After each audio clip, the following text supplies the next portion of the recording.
argitara atera nahi ditugu onartuak izate aldera edo errepremitzen ditugun, izkutatzen ditugun gure alderdiak, psikologikoki itzala esaten zaiona. Naiz eta guk askotan onartu nahi ez izan, gure parte izaten jarraitzen duten ezaugarri horiek. Murkrat, buelta ematen badiogu, ematen digu Dark Room.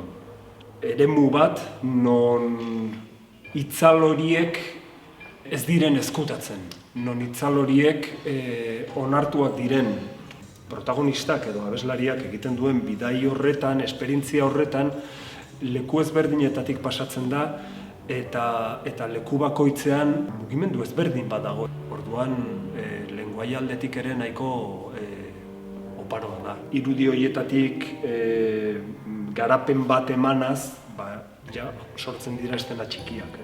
Estena bakoitzak ere entitate ezberdina izatez gain, nik esango nuke lenguaia ezberdin bat ere baduela.